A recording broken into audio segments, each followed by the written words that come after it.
जरूरी सूचना है आप सभी स्टूडेंट्स के लिए। स्टडी फॉर सिविल सर्विसेज का Android app Google play store में आ चुका है, उसको प्लीज तुरंत इंस्टॉल कर लीजिए। और अगर आप स्टडी फॉर सिविल सर्विसेज के सिर्फ ऐप से कोई भी कोर्स, कोई भी पीडीएफ परचेज करते हैं तो उसमें अप्लाई कूपन, अगर आप ज्ञान सर जो है आप उसमें अप्लाई करते हैं, ये कूपन कोड है, तो उसमें 20% फीस तुरंत माफ हो जाएगी। मतलब 20% डिस्काउंट तुरंत उसमें लग जाएगा। ज्ञान सर लिखना है, नॉर्मली ज्ञान सर स्मॉल लेटर में है सब कुछ, कोई स्पेस नहीं, कोई कॉलम नहीं, सिर्फ ज्ञान सर GYANSIR। इस तरह से अगर कूपन कोड लगाते हैं आप ऐप में बाई करने से पहले, जो अप्लाई कूपन वाले में आता है, तो 20% का डिस्काउंट तुरंत मिलेगा। वीडियो देखिए। तो दोस्तों, क्या पीवाईक्यू के भरोसे रह के आप यूपी पीसीएस और आरओ का सिलेबस जो है वो कवर कर सकते हो? तो इसका आंसर है आपका नहीं भैया। अब आपका कवर हो ही नहीं सकता सिलेबस, क्योंकि आयोग जो है वो आपका अब लेटेस्ट ट्रेंड ऑफ पैटर्न मतलब डायनेमिक पैटर्न पे खेल रहा है। ठीक है, तो अब क्या एक सवाल ये आता है, तो क्या पीवाईक्यू बिल्कुल ना पढ़े, मतलब इसको निगलेक्ट कर दे? तो इसका आंसर भी है नहीं। आपको पीवाईक्यू पढ़ना है भैया। कैसे पढ़ना, मैं आपको एक चीज समझाता हूँ। देखो, आपको तैयारी करनी है यूपी पीसीएस और आरओ की। तो मान लो जो आपका सिलेबस है, जो आपकी प्रिपरेशन है, पीवाईक्यू जो होने चाहिए आपकी तैयारी का सिर्फ 10 से लेके 20% का हिस्सा ही कवर करना चाहिए। ठीक है, कुछ लोग क्या करते हैं, पीवाईक्यू को 100% जो है सिर्फ पीवाईक्यू के भरोसे हो जाते हैं। कहते हैं जो मेरी प्रिपरेशन हो रही है उसमें मैं सिर्फ पीवाईक्यू पढ़ूंगा, मेरा पेपर निकल जाएगा। तो भैया आप लोग जो अगर लेटेस्ट पेपर देखोगे, जो अभी 2024 का यूपी पीसीएस का आया है, फिर जो आरओ का पेपर था जो लीक हो गया था, ठीक है, और आरओ 2021, तो भैया आपको एक चीज समझ में आएगी, अगर पीवाईक्यू के भरोसे रह के जाओगे पेपर नहीं निकलना। वो क्वेश्चंस जो है एकदम डायनेमिक पैटर्न पे है। पीवाईक्यू के भरोसे कब निकलता था? आज से अगर हम बात करें 20-30 साल पहले, ठीक है, 20 क्या 15 साल पहले भी बात कर लो, तो पीवाईक्यू के भरोसे जाके एक बार उम्मीद होती थी कि हाँ ठीक है, हाँ पेपर आप जो है कट ऑफ के आसपास पहुंच सकते हो, थोड़ी और मेहनत करनी पड़ेगी। लेकिन इस समय भैया आपका चल रहा है 2025, तो इस समय पे आप लोग सिर्फ पीवाईक्यू के भरोसे नहीं रह सकते हो। 10 से 20% आपको सिर्फ पढ़ना है। अब पीवाईक्यू देखो, पढ़ना भी कौन सा है?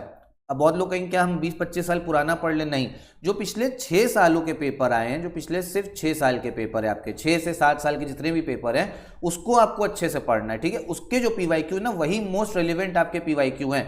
अब मैं आपको एक चीज बताता हूं, इस चैनल पे यूपी पीसीएस के जितने भी आपके पेपर हैं, ठीक है, 2023 से लेके 2018 तक के, उनके एनालिसिस कर चुका हूं मैं, तो उसको एक बार जरूर देखिएगा। बाकी यूपी पीएससी के जितने भी पेपर हैं उसको देखो, जो मोस्ट एक्सपेक्टेड आपके पीवाईक्यू है उसका कंपाइलेशन आपको हमारे स्टडी फॉर सिविल सर्विस से मिलता है। ठीक है, जितने भी आपके मोस्ट इंपॉर्टेंट और जो मोस्ट रेलिवेंट पीवाईक्यू हैं, जो 2025 में भी जरूरी हैं। अब देखो, इसमें आपको पीवाईक्यू कैसे करना है, अगर आप ये हमारा कंपाइलेशन लेते हैं पीवाईक्यू का, जितना इसमें दिया जा रहा है सिर्फ उतना करना है आपको।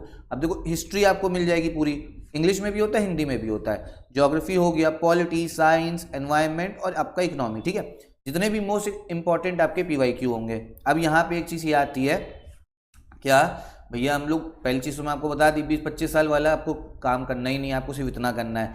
पीवाईक्यू पढ़ना क्यों रहता है? देखो, पीवाईक्यू आपको पढ़ना क्यों है, अब ये भी चीज़ समझ लो।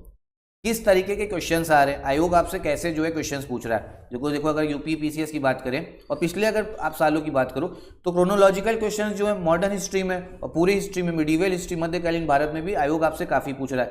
तो आपको चलो एक आइडिया लगेगा, क्रोनोलॉजी क्वेश्चन काफ़ी आ रहे हैं, तो आपको भी डेट जो है, जो इंपॉर्टेंट वॉर्स होंगी उसकी आप डेट जो है याद रखोगे। सबसे पहली चीज़, एजर्शन रीजन के क्वेश्चंस आ रहे हैं, आप देखोगे कि हाँ एजर्शन रीजन आ रहा है, उसकी प्रैक्टिस करोगे, क्योंकि एजर्शन रीजन क्वेश्चंस की भी प्रैक्टिस करनी पड़ती। बिना प्रैक्टिस करे अगर आप सोचो कि सारे एजर्शन रीजन सही हो जाए, मतलब बहुत मुश्किल है। या तो फिर आप बहुत टैलेंटेड हो, ठीक है, अगर बहुत टैलेंटेड हो तो भैया कर लोगे, लेकिन पीवाईक्यू आपको देखना है। अगर आप एवरेज है, आपको अगर बनना है, ठीक है, पीसीएस अगर आपको बनना है, आरओ बनना है।